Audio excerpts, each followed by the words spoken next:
Okay, for this morning, yung breakfast ko, ipe-prepare ko na. Um, just 250 ml ng tubig, although marami-rami ito, no?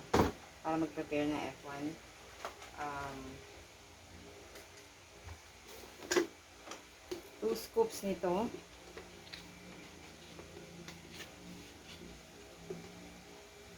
And 1 chocolate favorite.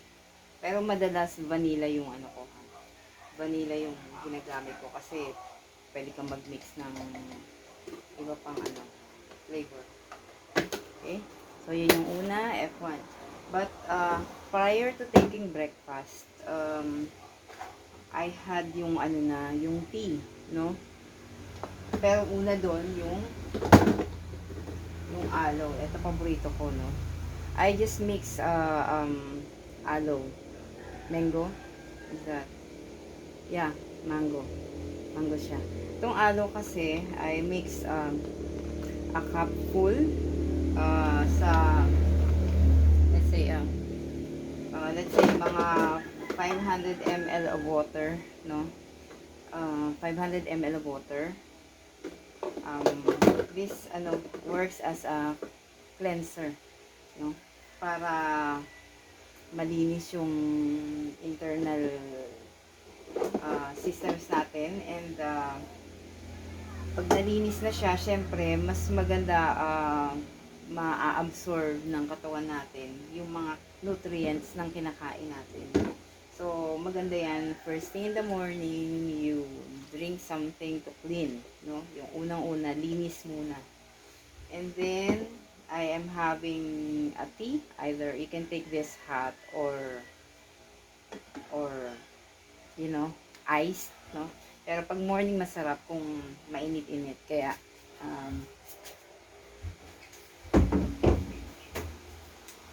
I had this, cup this morning. Actually, meron pa. But this is flavored with chamomile kasi meron tayong yung chamomile nga. I actually bought it for my father kasi ang dalas niyang magka-allergy. And sabi niya, nung uminom siya, nung unang-una siyang uminom, hindi siya nag-allergy and ang himbing ng tulog niya. So, we tried it again several nights, no? Minsan, yun nga, nakakaligtaan niya. Pero, yeah, it has this flavor na parang mabango mabango. So, masarap-sarap actually siyang inumin. So, yun, from yung aloe, no, na cleanser natin, and then, itong tea, no. Actually, hindi ko pa naman mas ganun ka alam yung product, but gusto ko lang i-share yung routine ko kasi nga, simply, what I know about this is this works like, pag uminom ka nito, para ka naka 20 minute na workout. So, kung hindi ka man, wala kang time, like ka nakaupo, but syempre, ideal yun talaga, mag-move ka talaga, ano't ano man, but this works for you, no? Nakakatulong siya para sa magandang circulation. Okay? So, ayan, tapos na ako ng aloe and the tea, tapos na. So, I'm on my shake na. And then, after ng F1, syempre, maglalagay ka ng support na protein. And, I am mixing 2 tablespoons of APP for my breakfast. Para, bakit nga ba? Yeah, I remember. Ay, salamat. May natutunan naman ako.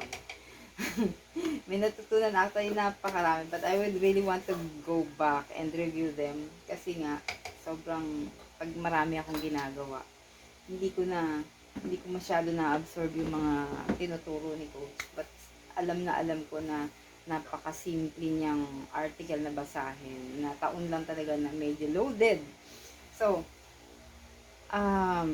from one of the articles na na-share niya, sabi niya, yung protein kasi, sabi nga, parang building blocks. So, whenever we take in protein, and we nourish ourselves with protein. Nakakatulong siya para mag-produce ng cells, no? Para laging bago. Yeah, ito yata yung sinasabi nila na reason. Kaya pala, pagtatama talaga yung kain mo, yung mga nutrients na na-absorb mo. Kaya pala yung iba, talagang bumabata. Kasi they keep regenerating, they keep generating cells. Lalo kung yung protein na kinakain mo in right amounts, no? So, they help in, building and generating cells. Yun yung importante ng protein. Plus, pagka naka-protein kasi, um, hindi sila yung madaling mawala sa katawan, hindi sila yung madaling malusaw. So, kung tama yung protein na intake mo, busog ka, it will keep you full. So, hindi mo kailangan kumain ng kung ano, no? So, yun nga yung sinasabi, kung ano-ano yung kinakain mo, and you are not taking in enough protein, ang tendency mo is magutom ka kaagad. Lalo na kung nakakain mo yung mga madaling malusaw or pero some of them nag-store pa na ng mga fats. Pero yun nga, yun sa protein, hindi ka kakain kasi busog ka. Ang pakiramdam mo busog lagi. So, yun yung importansya ng protein. Mabagal siyang ma-absorb, kaya you maintain, you feel full longer para hindi ka kain ng So, you feel full longer until yung next meal mo for the day. O, yun. Buti na alala ko, no? So, it really pays to really work on this. And I really want doing this and sharing what I know. And, I'm just happy I've just finished my 3DB, no? And it's Monday. Start of the week. Okay. Dapat ang breakfast kasi tinitake natin within 45 minutes after waking up. We break the fast, no? Kasi tulog tayo ng dire-diretso, walang kain, di ba? So, dapat healthy yung yung ilalagay natin sa tiyan natin. So, with this, I put 45 cubes of ice. Kasi medyo lumiit at nalusaw na. So, I put in 5.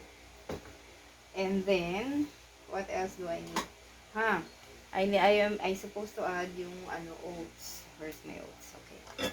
I am adding tignan nyo to, na-imprison kasi I'm on 3-day detox. So, instead of eating this yesterday, napaka-tempting talaga. Yesterday talaga, grabe.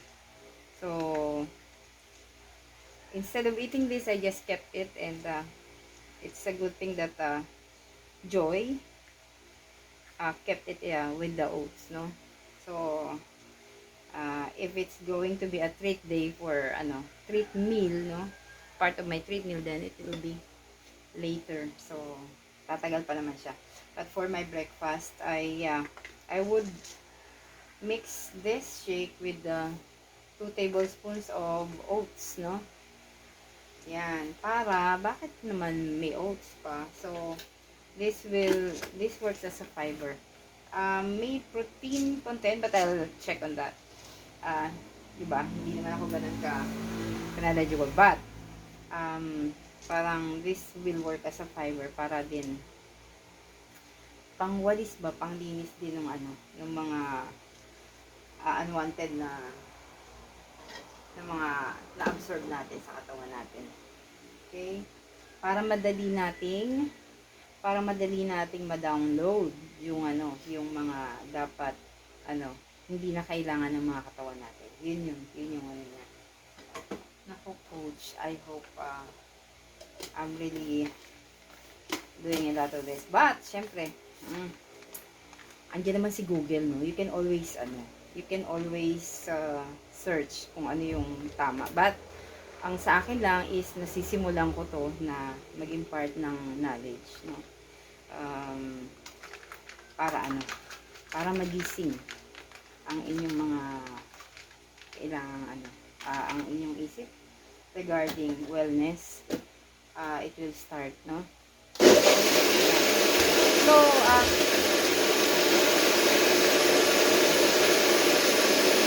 thanks to Joy nakaset up ito sa yan. So, I have this set up on my inside my room para hindi na ako bababa.